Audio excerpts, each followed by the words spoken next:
NDA वाला वो गणतंत्र नहीं जिसमें कि किसी एक व्यक्ति को सिर्फ हाइप करके ऊपर बढ़ाया जा रहा है। जो कद नेहरू जी का था, जो उनका अंतर्राष्ट्रीय स्तर पे जो उन्होंने नींव डाली भारत की, उससे कंपेयर करना वाजपेयी जी को सिर्फ जनता के रुपयों से बड़े बड़े इश्तिहार निकाल के एक पन्नों के, उससे वो कद नहीं बन सकता। अरुण जेटली साहब, इनका कहना है कि इश्तिहार से कद नहीं बन सकता और जो इनका गणतंत्र है वो असली है, आपका जो गणतंत्र है वो खोखला है। क्या आप कहेंगे? देखिए, इश्तिहार से तो कद कभी बनता नहीं है और इस देश का लोकतंत्र इतना मजबूत है कि उसने साबित कर दिया कि परिवारवाद से भी कभी कद नहीं बढ़ता।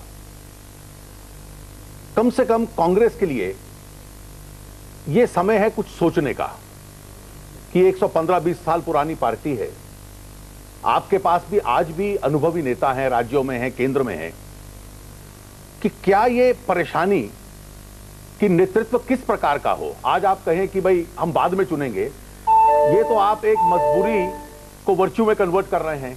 इंदिरा जी के टाइम पे तो आपने ये नहीं कहा था, जवाहरलाल जी के टाइम पे तो नहीं कहा था, राजीव जी के समय पे तो ये नहीं कहा था, वो तो नेता पहले से आप बता देते थे। आज क्या मजबूरी है कि नेता के नाम को आपको पर्दे में रखना पड़ रहा है क्योंकि आपको लगता है कि नाम आगे आ गया तो शायद उसकी जनता में स्वीकृति नहीं होगी। क्या ये मजबूरी है कांग्रेस की, जिसका आप बता? जहां तक कांग्रेस का सवाल है, कांग्रेस की नेता तो साफ घोषित है सोनिया गांधी, लेकिन हम एक गठबंधन से, प्री पोल गठबंधन भी और कुछ पार्टियों जैसे अमरजीत जी पार्टी के साथ मोस्ट प्रोबेबली पोस्ट पोल गठबंधन होगा। इस गठबंधन की बात कर रहा हूं मैं। गठबंधन की जो धर्म है, गठबंधन की जो मर्यादा है, ये बात 60s में, 50s में और 70 में नहीं थी। ये वास्तविकता है भारतीय राजनीति की कि गठबंधन की पॉलिटिक्स पिछले 15 वर्ष की है और इसलिए उस गठबंधन की मर्यादा रखने के लिए, उसका धर्म निभाने के लिए ये जरूरी है कि गठबंधन का नेता कौन होगा वो वहां की उसकी गणतंत्रता से चुनावित हो। अमर सिंह, ये गठबंधन की बात कर रहे हैं, गठबंधन की मर्यादा, मजबूरी की बात कर रहे हैं। क्या आपको लगता है कि आपकी पार्टी ने जो चाल चली है उसकी वजह से अब ये सही लाइन पर चल रहे हैं? देखिए, न तो मैं चालबाज हूं, न मेरी पार्टी चालबाज है। मैं सिर्फ इतना कहना चाहूंगा कि अगर गठबंधन की मर्यादा को निश्चित रूप से बिना आलोचना किए करना चाहता हूं, अपने मित्र सिंघवी जी अन्यथा नहीं लेंगे। गठबंधन की राजनीति की मर्यादा को और मजबूरी को जो 15 साल से चल रही देश की राजनीति में, इसको जितनी अच्छी तरह से कांग्रेस सब समझ रही है, अगर पहले समझ ली होती तो निश्चित रूप से इस प्रश्न पर जितना कोलाहल हो रहा है वो नहीं होता। लेकिन मैं निश्चित रूप से सहमत का हूँ कि राष्ट्र व्यक्ति से बड़ा होता है। अटल बिहारी वाजपेयी जी के सम्मान के विरुद्ध मैं कुछ नहीं कहना चाहता। उनकी प्रवीणता, उनकी वरिष्ठता के बारे में संदेह नहीं है। नेता अच्छे हो सकते हैं, लेकिन उनके दल की नीति और उसकी नीयत में हमें संदेह है।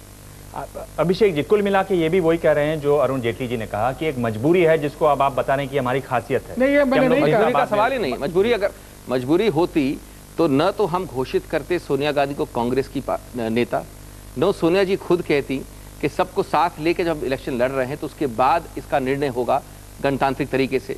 और मैं एक चीज पूछना चाहता हूं, हमने सुना है हमेशा ये कि जनरल आगे से लीड करता है, आगे बढ़ के खुद लीड करता है। जो चीज, जो असफलताएं होती है वो भी जनरल की होती हैं, जो उपलब्धियां होती है वो भी जनरल की होती है। ये एक बहुत विचित्र बात है कि वाजपेयी जी की सरकार में सब घोटाले हो जाएं, सब भ्रष्टाचार हो जाए, सब स्कैम हो जाए, तो उस वक्त तो विफलताओं को वाजपेयी जी कुछ नहीं मानते, लेकिन जो सफलताएं होती हैं उस सरकार की वो सिर्फ वाजपेयी जी के नाम पे होती हैं। अरुण जी ये कह रहे हैं कि क्या आपके नेता भी कांग्रेस के नेताओं की तरह हो गए हैं कि सारी सफलताएं हमारी और विफलताएं दूसरों की?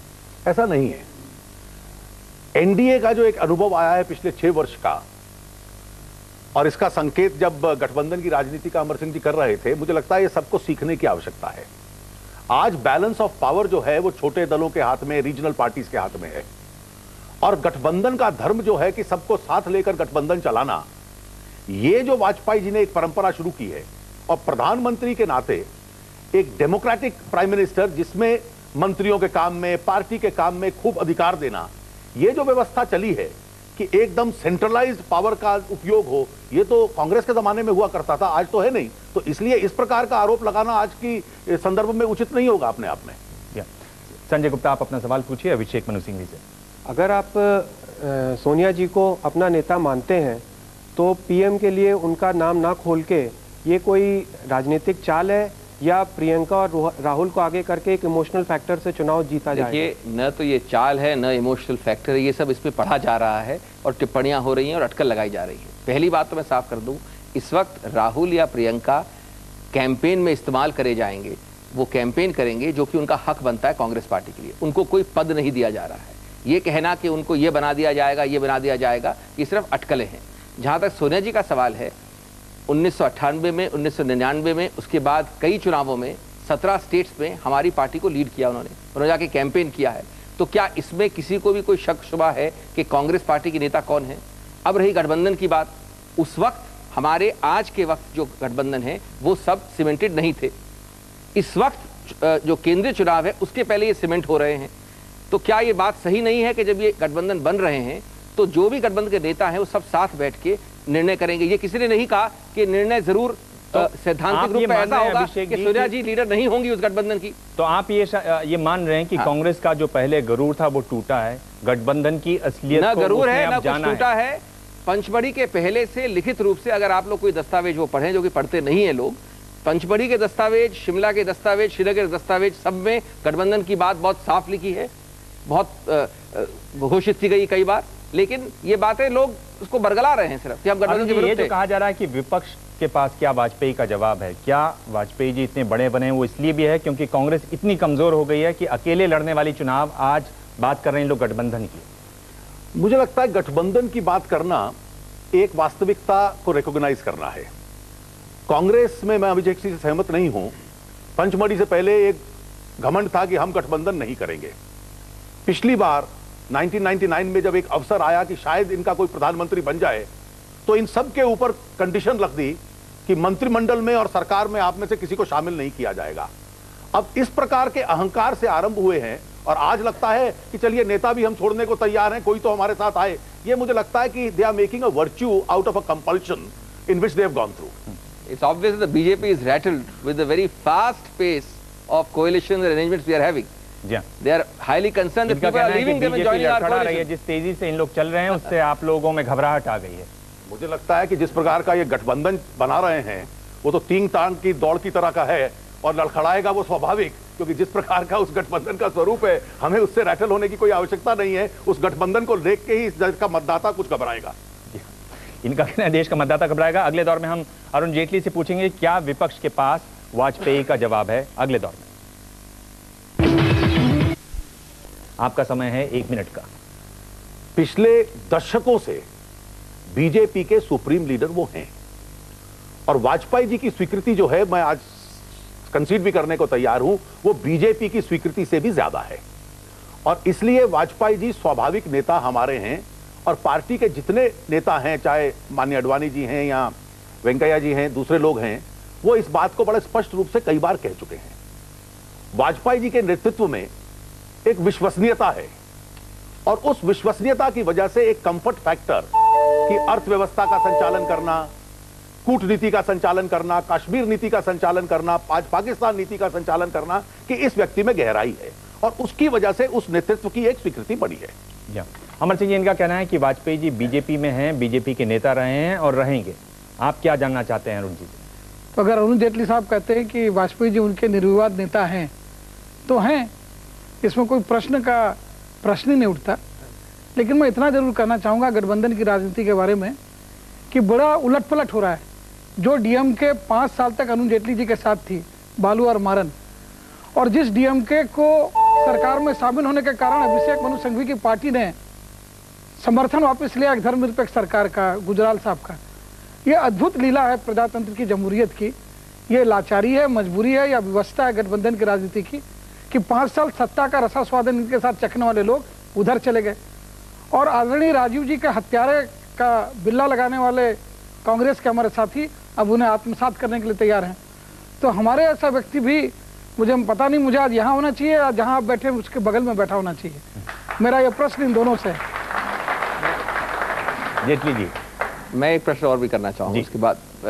एक तो जो उन्होंने कहा उसका ब्रीफली उत्तर दे दूं मैं कि ये लोग, कम लोग जानते हैं कि जिस वक्त हमने समर्थन डीएमके से हटाया था उस वक्त चयन कमेटी की आंतरिक रिपोर्ट आई थी और उस आंतरिक रिपोर्ट में कुछ प्रश्न चिन्ह और कुछ संदेह दिया गया था उस पार्टी और उनके लीडरों पे। उसके बाद फाइनल रिपोर्ट आई।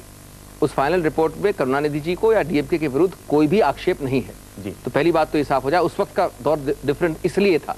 जहां तक वाजपेयी जी का सवाल है, मैं एक प्रश्न पूछना चाहूंगा जैसा कि अमर सिंह जी ने कहा, इसमें कोई दो राय नहीं है कि बीजेपी को हक है अपना नेता चुनने का, और इसमें कोई शक शुबा नहीं है कि उम्र में, कद में, राजनीतिक अनुभव में बहुत वरिष्ठ हैं वाजपेयी जी। लेकिन जो विरोध है या जो एक ऑब्जेक्शन हमारी तरफ से, मेरी तरफ से है, वो ये है कि जहां आप अपने नेता को चुन सकते हैं, इस प्रकार का एक जो सर्वव्यापी हाइप किया जा रहा है कि इस प्रकार के नेता कभी भारत में न थे, न आए, न होंगे।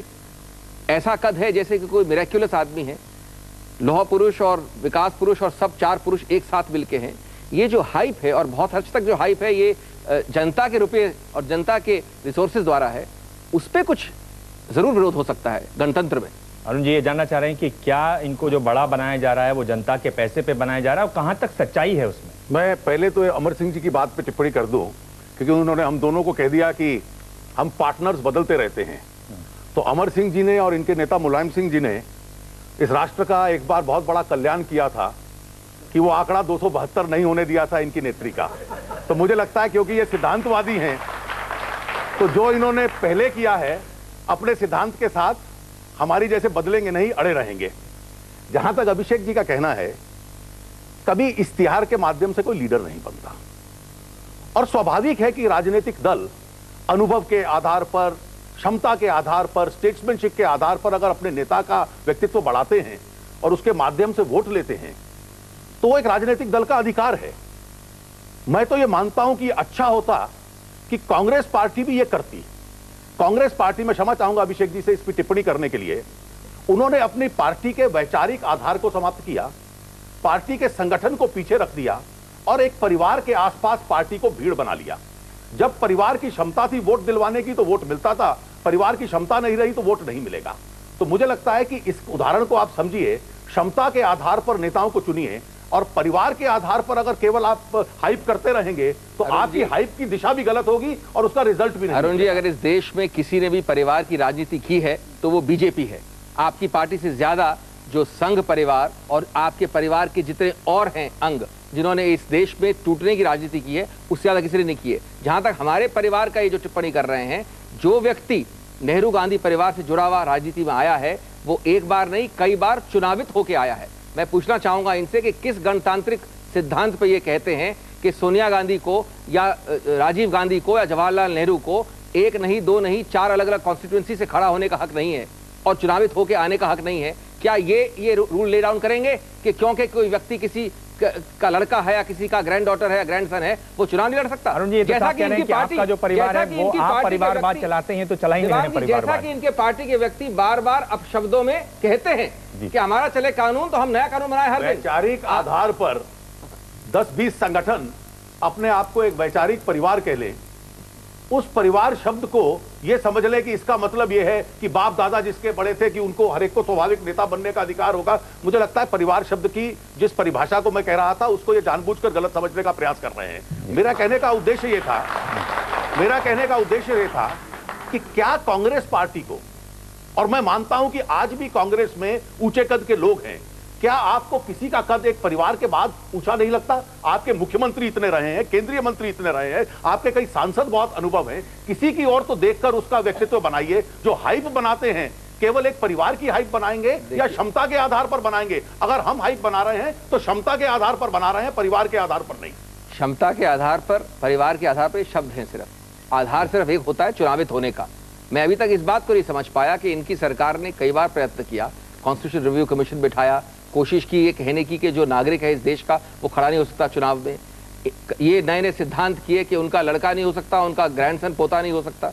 अगर कोई चुनाव करने की क्षमता रखता है तो क्षमता तो वहीं आती है, जनता उसको चुन के भेजेगी। एग्जाम तो पास करता नहीं है जी, चुनाव लड़े लड़के भेजिए। अरुण रंजन आप अपना सवाल पूछिए। अरुण जेटली साहब, आपसे एक सवाल ये था कि कहीं अटल जी को कुछ दूसरे निगेटिव जैसे फैक्टर्स का लाभ तो नहीं मिल रहा है? मसलन उनके सामने 2 लीडर उनके आसपास दिखते हैं, एक आडवाणी जी जिनके बारे में आम धारणा है कि वो घटक सामंजस्य के उतने एक्सपर्ट नहीं है, या सोनिया जी जिनके बारे में आमतौर से ये माना जाता है कि खास के हिंदी बेल्ट को उतना नहीं समझती हैं।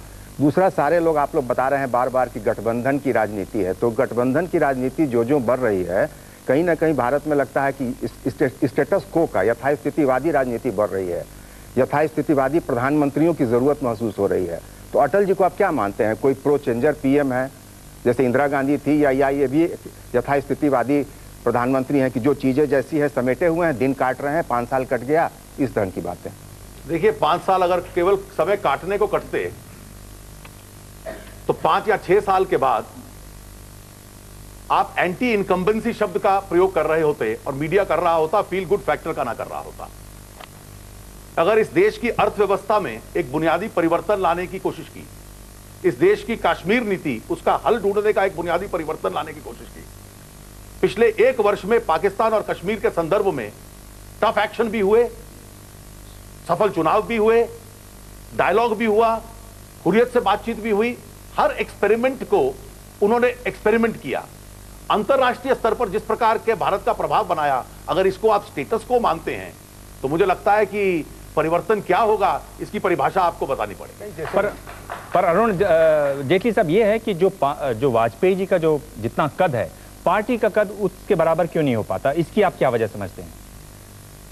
देखिए वाजपेयी जी की जैसे मैंने कहा एक विश्वसनीयता है, 50 वर्ष से इस देश की राजनीति में एक अनुभव है, संसद में रहे हैं। और मुझे तो याद है कि जब जनसंघ के समय हमें हालांकि कई बार 10, 20, 25 सीट पार्लियामेंट के अंदर आती थी, तो तब भी वाजपेयी जी का कद था कि उनको सुनने के लिए लाखों लोग आ जाया करते थे। तो एक व्यक्तित्व का एक अनुभव है, तो इस देश को लगता है कि शायद सबसे अनुभवी राजनीतिज्ञ ये है और इसका एक विशेष स्थान है। तो इसलिए वाजपेयी जी के साथ साथ पार्टी भी बड़ी है। आज पिछले 3 आम चुनावों में हम केंद्र में सबसे बड़ी पार्टी के रूप में आए हैं, वो पार्टी बड़ी है और वाजपेयी जी के नेतृत्व का उसको लाभ भी हुआ है पार्टी। अमर सिंह, आपके इस प्रश्न का मैं उत्तर देना चाहूंगा कि वाजपेयी जी की लोकप्रियता पार्टी से अधिक क्यों है? जिस पार्टी में टोगडिया और बजरंग दली, विनय कटियार ऐसे लोग होंगे, मसलन 10 अच्छे काम होते हैं, टोगडिया का एक बयान, क्या मेरे मित्र अरुण जेटली जी यहाँ खड़े हैं, पोटा के काले कानून के विरोध में अनवरत संघर्ष करते रहे। आदरणीय अटल जी और आडवाणी जी से मिले और मैं सत्य कहता हूँ, उन्होंने तत्काल हमारे अनुरोध को एक निर्देशन भी दिया कि पोटा का राजनीतिक दुरुपयोग नहीं होना चाहिए। लेकिन हमारे उत्तर प्रदेश में विनय कटियार ऐसे लिखे नेताओं ने कहा कि पोटा का कानून लगाया भाजपा ने, भाई अरुण जेटली के दल ने। पोटा के उस कानून के तहत बंदी, इस कानून के कारण लोग बने, लेकिन आरोप उन्होंने लगा दिया कि मुलायम सिंह और अमर सिंह पोटा के बंदियों को छोड़ना नहीं चाहते। तो इस तरह के जो ओछे बयान हैं, और एक मछली सारे तालाब को गंदा करती है, ऐसे वातावरण में जहां पर दुर्गा वाहिनी है, बजरंग दल है, टोगडिया है, विश्व हिंदू परिषद है, त्रिशूल है, इसके बीच में वाजपेयी जी जरा अलग दिखते हैं अपनी सौम्यता के कारण। इसलिए वाजपेयी जी का कद इनकी पार्टी के टोगडिया के बयानों के कारण, विनय कटियार ऐसे लोगों के बयान के कारण पार्टी का कद घटता है और वाजपेयी जी जरा अलग दिखते हैं। अरुण जी, इनका कहना है कि आपकी पार्टी में ही, आपके साथ आपका जो परिवार है उसी में कुछ लोग ऐसे हैं जिनकी वजह से वाजपेयी जी का कद ऊपर जाता है। देखिए मुझे लगता है कि ये ओवर सिंप्लीफिकेशन होगा। ये बात सच है कि वाजपेयी जी इस देश की राजनीति में एक मॉडरेटिंग इन्फ्लुएंस है। हर व्यक्ति जो अपने प्रकार की भाषा बोलता है उसकी अपनी फॉलोइंग होगी, लेकिन वाजपेयी जी का जो स्टाइल है और जो संयम है उसकी स्वीकृति करने वाला मैं स्वीकार करता हूं कि एक बहुत बड़ा वर्ग है। लेकिन यह कहना, और उसके पीछे कई कारण हैं, अगर ये कहते हैं कि परिवार में कुछ लोगों की वजह से है, तो मैं ये भी कह सकता हूं कि हमारे विरोधी दल जिस प्रकार की राजनीति करते हैं उसके कंपैरिजन में वाजपेयी जी का कद और बड़ा लगने लग पड़ता लोगों को। तो इस प्रकार के तर्क तो दिए जा सकते हैं। अभिषेक सिंह जी ये कह रहे हैं कि आप लोग इतने छोटे, इतने बौने हैं कि वाजपेयी जी उनके सामने और बड़े हो जाते हैं। ये नहीं कहा, शायद आपने गलत सुना दिवांग जी। अमर सिंह जी ने कहा कि जो व्यक्ति विनय कटियार जी जैसे, टोगडिया जैसे, विश्व हिंदू परिषद जैसे लोग हैं, उनके समानता में कद शायद बढ़ाओ, ये कहा उन्होंने। हमारी पार्टी का नाम ये लिया। कहते हैं कि जब आप अपना चुनाव प्रचार करते हैं तो अपनी पार्टी का कम, बीजेपी का ज्यादा कर देते हैं। और कारण देना चाहता हूं, वो कारण भी जरा नोट किया जाए कि शायद जो वाजपेयी जी की ये एबिलिटी है कि एक नहीं, दो नहीं, कई आवाजों में बोलने की, ये भी इसके लिए एक कारण है। मैं उदाहरण दूं आपको, अभी मैं उदाहरण दूं, कुछ ही दिनों पहले इनके बहुत वरिष्ठ एक नेता ने, इनकी पार्टी के नेता ने ऐसे शब्द इस्तेमाल किए जो राजनीतिक वार्तालाप में नहीं इस्तेमाल होने चाहिए। एक बार किए, 2 बार किए। उसी दौरान बीच में वाजपेयी जी ने वक्तव्य दिया कि वार्तालाप का स्तर ऊंचा रखना चाहिए, लेकिन एक शब्द भी उस व्यक्ति को नहीं कहा। वाजपेयी जी के वक्तव्य के अगले दिन वापस वैसा ही वक्तव्य आया। तो ये जो दुभांत की जो कई आवाजों में बोलने की आदत है, ये भी शायद एक प्रकार से स्टेचर बढ़ाती है। ये बार-बार आरोप लगता है अरुण जी आपकी नेताओं एक आवाज की, वो कई आवाजों में बोलते हैं। इस पर आपको क्या कहना है? उन्होंने कहा जैसे अयोध्या में राम मंदिर पर कि ये राष्ट्रीय भावना का प्रतीक होगा, फिर दूसरी बार उन्होंने कहा कि आपस में बातचीत होनी चाहिए। गुजरात में जो हुआ उन्होंने कहा राजधर्म होना चाहिए। फिर उन्होंने गोवा में ये भी पूछा कि पहले आग किसने लगाई थी। ये बार बार जो कहा जाता है, इस पर आपको क्या कहना है? इन बयानों में आप अंतर्विरोध ढूंढने का प्रयास करें नहीं है। अगर राम मंदिर के समक्ष में उन्होंने कहा तो पहले भी कहते रहे हैं, लेकिन मंदिर का निर्माण बातचीत के माध्यम से हो या अदालत के माध्यम से हो, हमेशा कहते रहे हैं। इसमें कोई अंतर्विरोध नहीं है।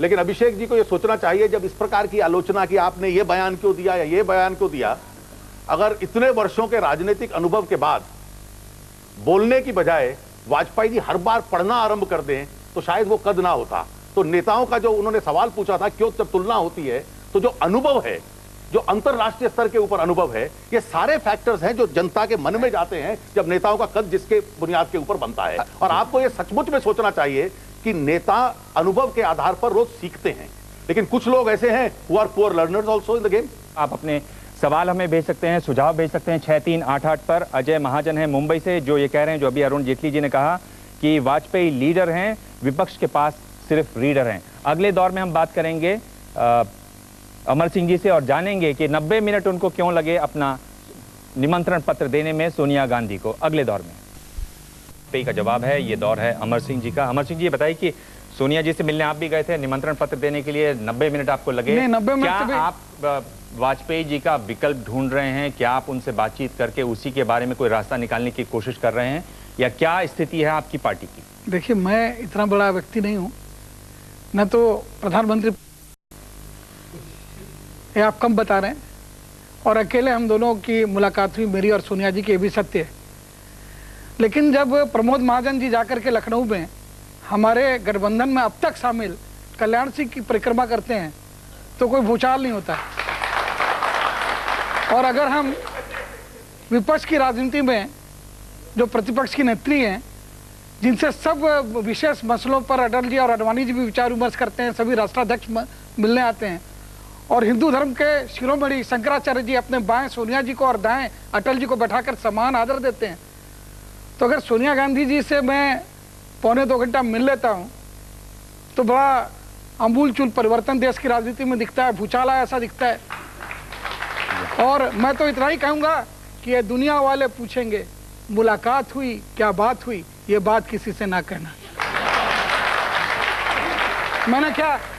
मैंने प्रमोद जी से पूछा क्या कि कल्याण सिंह की परिक्रमा आप क्यों कर रहे हैं? मैंने भाई बलबीर पुन से पूछा क्या? भाई दीनानाथ मिश्रा से पूछा क्या?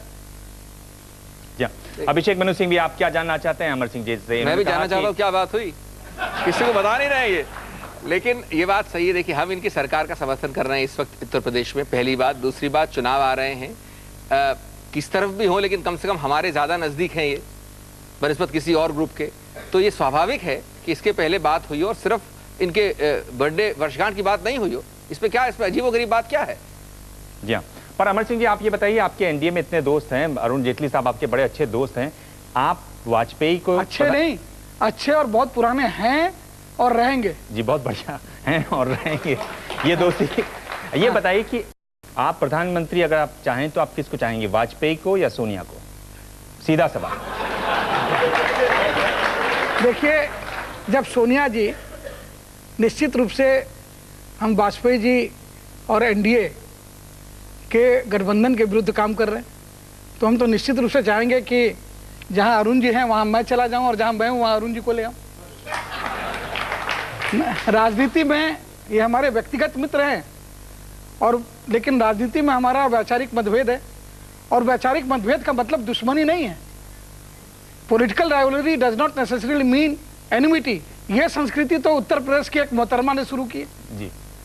राजनीतिक विरोध का मतलब झगड़ा थोड़ी है जी। और रहा सवाल, आप सोनिया जी की बात कर रहे हैं, तो अब तो सोनिया जी ने स्वयं कहा कि मैं प्रधानमंत्री पद की उम्मीदवार नहीं हूं। हमारा एक ही अभिष्ट है, एक ही लक्ष्य है कि हम एनडीए को सत्ता में आने से रोकें। अरुण जेटली जी, अब आपसे मैं यही जानना चाहता हूं कि एक तो बात यह है कि विपक्ष इतना बौना है, दूसरी बात एक यह है कि विपक्ष जिस तरह से आपस में एक दूसरे से भिड़ा हुआ है, क्या आपको नहीं लगता कि इसलिए आपके चेहरे पर जो मुस्कुराहट है वो और ज्यादा खिलती है और ज्यादा फैलती है? देखिए, मुस्कुराहट इसलिए भी थी जब मित्र अमर सिंह जी हमारे राजनीतिक विरोधी भी हैं और उन्होंने कहा मैं हमेशा रहूंगा, तो मैं अपने आप से एक प्रश्न पूछ रहा था, इनसे पूछने की हिम्मत नहीं हुई, कि जिस मोहतरमा का जिक्र कर रहे थे वो अगर अभिषेक जी के दल से मिल गई तो फिर इनके नजदीक हो गए कि कहां होंगे? सीधा सवाल, बहुत सटीक सवाल है। ये भी जानना चाहते हैं कि अगर बसपा कांग्रेस के साथ रहती है तो क्या समाजवादी पार्टी भी कांग्रेस के साथ रहेगी? अब हमारे घटक दल के नेता आदरणीय कल्याण सिंह जी ने क्या क्या उद्गार व्यक्त नहीं किए, मैं नहीं कहना चाहता हूं। हमारे नेता हैं, कद्दावर नेता, और अब भी हमारे गठबंधन में उनके दोनों मंत्री कुसुम राय और उनके सुपुत्र हमारे साथ हैं, इसलिए मैं टिप्पणी नहीं करना चाहता। लेकिन आदरणीय अरुण जेटली जी को मालूम है कि क्या क्या उन्होंने कहा है। लेकिन जब राजनीतिक बाध्यता कहिए, अपरिहार्यता कहिए, वो प्रमोद महाजन जी को उनकी परिक्रमा के लिए मजबूर कर सकती है, तो पॉलिटिकल कंपल्सन और एक्सपीडियंसी का जो मंत्र है वो सिर्फ एनडीए और भारतीय जनता पार्टी को मालूम है। वही संत ज्ञानेश्वर हैं और हम सब लोग लल्लू हैं, ऐसा तो है नहीं। मैं अगर कहूं कि